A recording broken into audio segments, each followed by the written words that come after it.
Now, this might be a little bit of an odd question, Brav, but, you know, SnakeBite said that there is no real strategy to this at all. There's no tactics. They're just kind of playing to play and taking the situation as it comes. Are we seeing a little bit of a reverse honeymoon here? You know, it's Formal's last time with the boys. You know, they're kind of going out on a whim and just having fun. You know, are we seeing this reverse honeymoon period from the Sentinels roster? I mean, sometimes that's what it takes, right? Sometimes just having a blast with guys that you've known for a long time, play with them for a long time can really be all it takes. But also just the amount of talent on that Sentinels roster, they can pop off at any time. Like we said, we thought they were going to lose that earlier series. They bounced back and win, you know, the 2 games back to back, and they really just showed up in a huge way. So I think with the Sentinels guys, at any moment, I don't care if they're down by 10, 12 kills, they can come back in a Slayer, they can bring back a flag game. So I think certainly we're going to see a run from them and might be able to go even deeper into the tournament.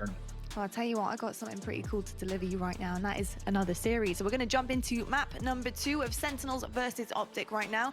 Sentinels did take that first oddball, but this could be a swing in map number 2 for Optic. So on set, Clutch is over to you guys. We're back.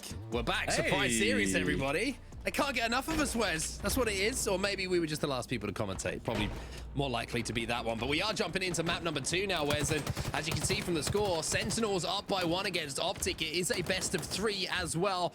It's Aquarius, Slayer, and already off the break, you see the Sentinels have a 2-kill advantage. Yeah, I'm seeing LethuL with 3 kills already, make it 4, and I love this because LethuL has been a player that I wanted to see more out of even. For the Sentinels roster, especially since Infinite has started. We haven't seen the best of LethuL, and already today he's impressed me. It's great to see that he's statistically at least starting this game 2 out on the right foot. You can already see there's been a little bit of a slow start between the 2 teams. Nobody really wants to give up any kind of significant damage. One map that I think has been pretty unforgiving in Slayers, if you find yourself 2 or 3 dead, is Aquarius. You can get trapped in those fridges and you can lose map control so easily. It can be one of those games. Before you know it, Wes, there's a 4, 5, 6, 7 kill difference between the 2 teams, and that's what we're starting to see. Maybe Sentinels try to extend here. Interesting double back from SnakeBite here. He can't get his shield because APG sees him, just nicks him with that nade, and is able to buy enough time for his teammates to take him out. And just like that, Optic Gaming get a few kills back in their favor, but LethuL still on this tear, 6-0-1 right now, has given his team the difference in this 4-kill lead, at least for now. Camouflage is going to be popping up as well. There's another beautiful cleanup coming in from LethuL to take down longtime friend APG. And look at that, Sentinels collapsing onto the final kills as well. One last player alive from Optic Gaming, and it looks like the respawns are coming in, and already Sentinels on the hunt here. SnakeBite putting the pressure on. Camo in the hands of Frosty, and the score is 16 to 9. Yeah, Sentinels forced the split spawns as they pressured this back base. Great job anchoring top middle from Frosty with that camo. He's able to give his teammates so much information as they enter the base. They get the kills. They turn this into a 19-9 scoreline. And just looking across the stats, there's one that stands out to me already. As you can see, 19-9 the score. That is Formal. He's only got 1 kill. He's only died twice, but he has 10 assists. He is shooting everyone on the map at the moment, taking up such good vantage positions to do the damage for his team. I mean, being awarded those 11 assists now, 111-3, doing a phenomenal job of just putting damage in multiple members, making it easy for players like LethuL and SnakeBite to get the kills that they've achieved so far. 13 kills is no easy comeback for Optic Gaming. Already down 1-0 in this best of 3. They need to figure out a way, and they need to do it quickly because Slayers can get out of hand very quickly, especially as Sentinels continue to maintain map control. Formal and SnakeBite pick up kills as well. Frosty just moving in to pick up the crumbs that have been left from the meal.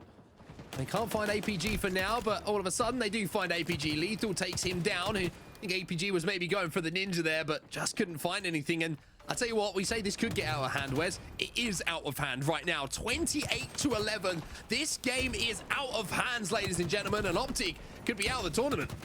Yeah, Optic is going to be out of the tournament if they don't do something quick, and those 2 kills could be big. The pivotal moment that Optic Gaming was looking for, but they're going to need to turn those 2 kills into some map control and to some dominant map control, because right now they still have so much work to do that they want to try and come back, and 2 kills immediately getting answered is not what the green wall wanted to see. Crossing that 30 kill mark already, Sentinels. APG trying to do some damage onto these players on the car side of the map, but it's just not going to happen for now. TriPPPeY going to be moving towards him. Lucid in the window with that commando rifle, but already under pressure. APG does pick up a kill onto LethuL, though, in the feed. So at least an opening here for Optic. You got to think in these situations, Wes, we've got to do to Sentinels what they did to us. It is very doable here. Winnable, if you like, here for Optic.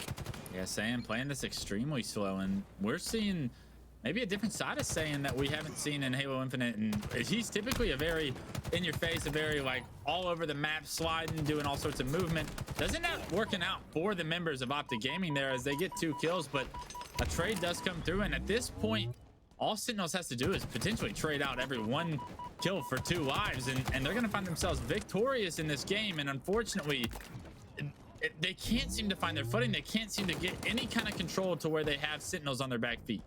Tell you what, Wes. If you call him Saiyan once more, I swear. Oh. I mean, players change their names, and it's just not fair. No, you're completely right.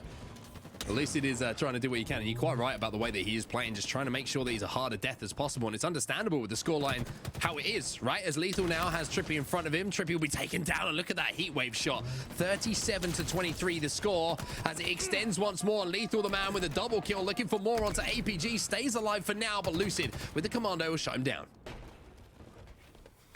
A big kill on the LethuL to stop him from his terror that he's on so far through this game. 13-5 LethuL is, and it really is the difference that he has been for the Sentinels team to have some success today in the series that they've had their wins in. They do find themselves in the elimination bracket, so they do want to go on this run. Remember, if they can get on a hot enough run, they will be able to take that 8th or that 7th seed away from Space Station Gaming. They will be able to get out of Cloud9's pull, and I guarantee that they want to win this series and make that a reality going into Anaheim. They look to close the door on this series with just 6 more kills. Yeah, this is donezo, everybody. Unless Optic maybe got a magic lamp they can find, a genie they can ask, and a few wishes, they might be able to turn this series away. It ain't gonna happen, as you can see. The only thing that they can avoid for now is the steak dinner.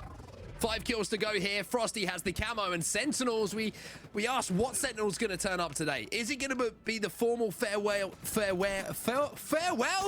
tour? I got it out eventually, Wes. You can get me back for calling him Saiyan now, but is it going to be the kind of goodbye they want to give him? Goodbye is a much easier word to say. I'm going to go with that next time. When we were talking about the interview with SnakeBite and wondering like, hey, we're not really like playing with any purpose or whatnot, I did not buy that at all. No. In all honesty, it allows Sentinels to play a little bit looser. It allows them to be stress-free in this environment, right? They no longer are like focused on improving with formal or proving themselves with formal or whatnot. So it's a proving ground as the game ends 2-0 for Sentinels to have, and that pressure-free gameplay is a direct result of the scoreline in this series. Sentinels are going to take it 2-0 over Optic Gaming, eliminating them from the bracket, moving on, and potentially securing that 7th seed for our DreamHack Anaheim event. And you can see the man who put up the stats once again is the man on the right-hand side of your screen, staring into your soul and giving you a couple of thumbs up along the way. It was LethuL. I think he had 18 kills at the end of that game. Yes, indeed. 18-8 plus 10 in a Slayer is always a nice place to be. But again, just want to highlight the assists coming in from Formal. One of the most ridiculous stat lines I think I've ever seen at the start of a game. What was it? 1, 10, and 2? Something like that? 1, 2, and 10 at one point, and that was, I believe, where the deaths started to amount and display. But a great gameplay. I mean, when you're winning against a team like Optic 50-32, I don't care what anyone's individual stats were. It's a team effort. It's everybody got to be putting in work, applying pressure, doing the right things in order to have that level of a dominant win over a team like this Green Wall team. Well, some of the highlights are not going to be wanted to seen by Optic fans, as it will be all pretty much in the favor of Sentinels. Close your eyes. We'll let you know when it's okay. Remove all the senses, because it's time to look forward to Anaheim, I think, is the thing for Optic fans. But for Sentinels, I think it's a good thing to say as well. It's time to look forward to Anaheim with the way they play. That's my biggest takeaway from the series, though. This is the last time we will see Optic Gaming compete before going into Anaheim. They will be knocked out by a substitute Sentinels roster. And what does that do to Optic Gaming's mentality? A mentality that was on top of the world as this game came out, as they had the success that they had in those first few tournaments. They have a disappointing Raleigh event. They come back, a couple of successful pro series. We think the train's on the tracks again in the right direction. And then all of a sudden you stumble over the finish line of the pro series here as they end getting, I believe, top 4, which it doesn't sound bad, but in the way they did it, That's not the best way to be going into Anaheim.